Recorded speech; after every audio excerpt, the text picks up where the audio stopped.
Bom, agora você deve estar vendo todo esse clamor, esse ranger de dentes, essas pessoas que estão batendo cabeças, vendo a desgraceira que aconteceu e como suas vidas foram jogadas no lixo e entraram em franca depressão.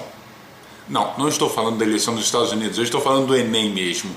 O Enem é esta grande prova anual que era para ser uma avaliação de como anda o ensino médio, acabou se tornando uma forma de entrar bem mais fácil pela faculdade.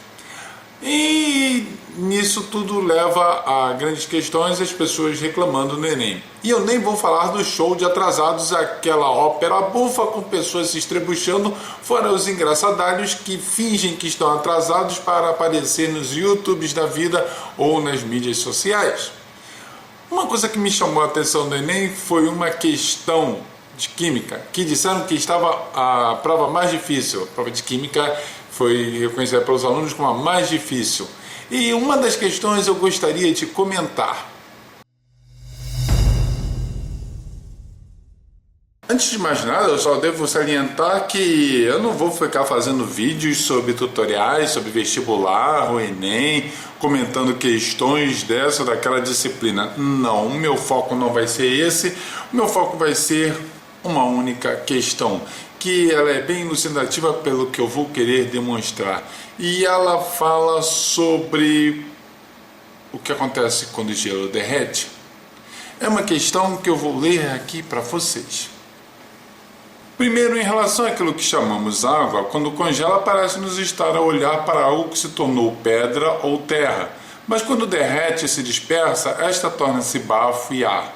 O ar, quando é queimado, torna-se fogo, e inversamente o fogo, quando se contrai e se extingue, regressa à forma de ar. O ar, novamente concentrado e contraído, torna-se nuvem e nevoeiro, mas a partir desses estados, se for ainda mais comprimido, torna-se água corrente. E se a água torna-se novamente terra e pedras, e desse modo, como nos parece, dão geração aos outros de forma cíclica. Platão, Timeu Critias, Coimbra, CSH, 2011. Bom, Platão está aí definindo o que seria o ciclo da água, certo? É mais ou menos isso. O Platão não era muito bom quando ele levou em consideração que você podia queimar o ar. E isso porque você aqueceu a água, formou um bafo, ar que você podia queimar. Bom, enfim, a questão é a pergunta. Do ponto de vista da ciência moderna, os 4 elementos descritos por Platão correspondem, na verdade, às fases das... Do ponto de vista da ciência moderna, os 4 elementos descritos por Platão correspondem, na verdade, às fases líquida, sólida, gasosa e plasma da matéria. Na verdade, não é bem assim.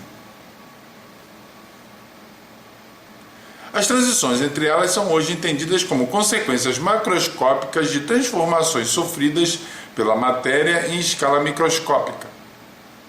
Excetuando a fase de plasma, essas transformações sofridas pela matéria em nível microscópio estão associadas a uma... A resposta certa é mudança na estrutura espacial formada por diferentes constituintes de material. Mas o que isso significa? Bom, se você prestar atenção, o que a questão pergunta é por que o gelo derrete? O que acontece quando o gelo derrete? Bom, nós costumamos explicar isso de uma forma sobre moléculas. As moléculas no estado sólido estão bem mais juntas, bem mais perto uma das outras. Por isso, os sólidos mantêm forma fixa e volume fixo. Entretanto, os líquidos possuem volume fixo, mas forma variável.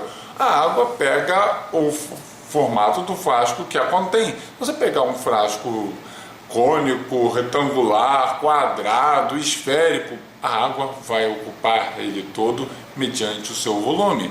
Claro, se o volume não ocupar o frasco todo, ela não vai ocupar o frasco todo. Mas à medida que for enchendo, ela vai pegando o formato do frasco. Mas se você pegar um frasco cônico e colocar um cubo de gelo lá dentro, supondo que ele vai passar pelo gargalo, o gelo vai continuar estando no formato de cubo, ou outro formato que ele foi mediante a forma no qual a água foi congelada. Mas o interessante dessa questão é a linguagem que ela utilizou. Ela pegou um texto de Platão, que deve ter zoado a cabeça de todo mundo, E falou de aspectos macroscópicos, aspectos microscópicos, aspectos macroscópicos. O que acontece? O gelo derretendo, se transformando em água líquida. E aspectos microscópicos, o que? As moléculas que vão se espalhando, ocupando um espaço maior, vão se deslizando e rolando umas sobre as outras para poder ocupar o volume do espaço onde ela está.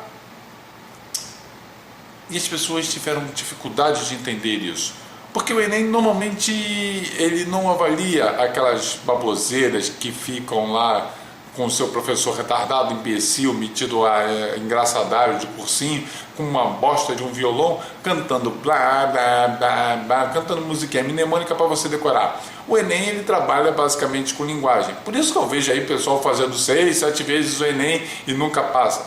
Isso tem uma explicação simples. As pessoas são analfabetas funcionais. Costumo muito papaguear uma frescura. Química tem a sua linguagem, física tem a sua linguagem, matemática tem linguagem.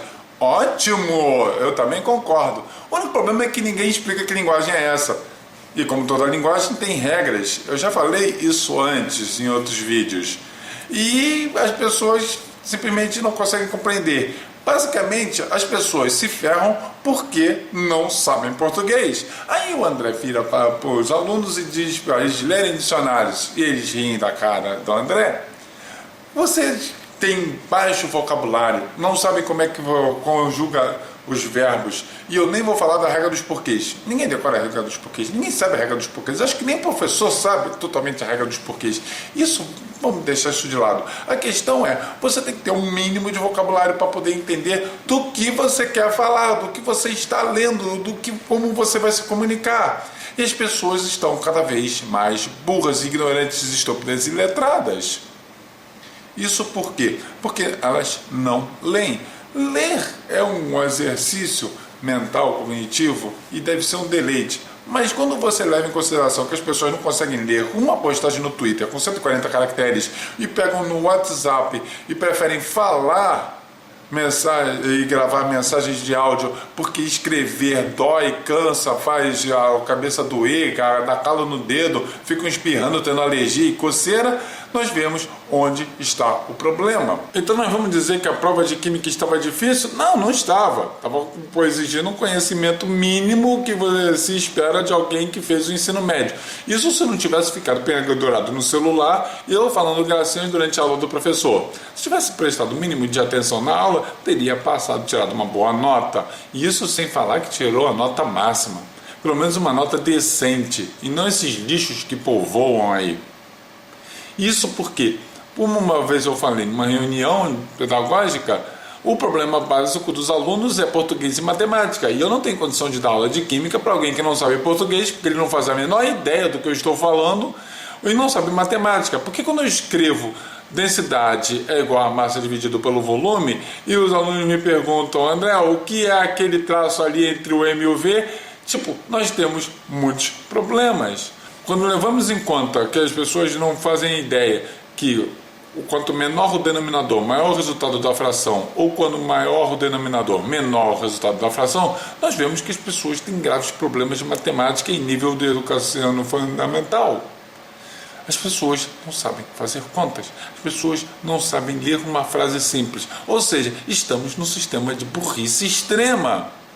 E aí o problema do professor de química porque o professor de química é de uma ciência que todo mundo odeia química, mas parece que odeia português, história, matemática, geografia, odeia todo mundo, as pessoas não sabem nada, não conseguem ler nada, e se leem não entende, aí depois ficam discutindo, como no caso da PEC 241, as pessoas simplesmente não entenderam a lei, não, porque ficaria difícil, porque se você for perguntar, ninguém leu a bosta da emenda constitucional.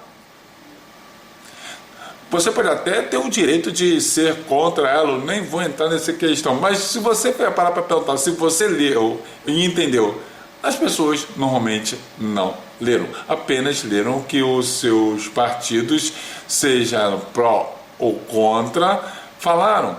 Ela não tem opinião própria, porque ela não leu e se ler não vai entender.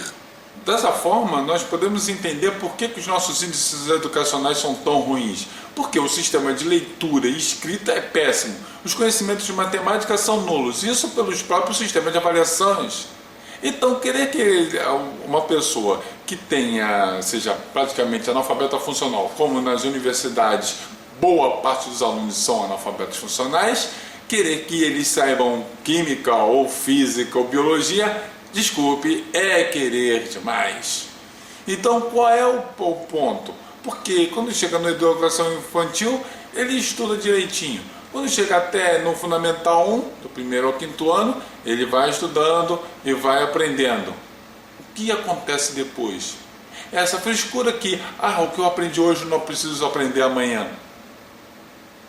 As pessoas não conseguem aprender, então, informações. São as mesmas pessoas que te pedem 50 vezes para ensinar um tutorial de alguma coisa de informática ou de uso no Facebook ou alguma bobagem nesse sentido, não conseguem nem configurar os seus celulares. Eu sou de um tempo do videocassete, sabe? Era uma fita grandona que passava filme, você podia gravar de vez em quando. Pergunte aos seus pais. E normalmente nós zoávamos porque as pessoas não sabiam programar o relógio do videocassete. Hoje em dia as pessoas muito mal sabem apertar o botão power para ligar o computador. Esse é o mundo que nós estamos criando. Esse é o mundo que nós estamos vivendo. Esse é o mundo do desespero futuro, onde a idiocracia tomará conta de todos nós. E isso porque as pessoas simplesmente não sabem ler ou escrever. Esse é André, do seu ceticismo.net. Eu sei que é irônico gravar vídeos porque é mais fácil as pessoas verem os vídeos do que ler meus artigos no site. Bom, enfim, são um sinal dos tempos. Então que tal você continuar vendo os nossos vídeos então, que pelo menos eu trarei mais informações, pelo menos toda semana. Diariamente, desculpe, está meio impossível no momento. Mas então, assine o nosso canal e você verá quando nós tivermos novos vídeos. E que tal então compartilhar esses vídeos com seus amigos? Obrigado por terem assistido.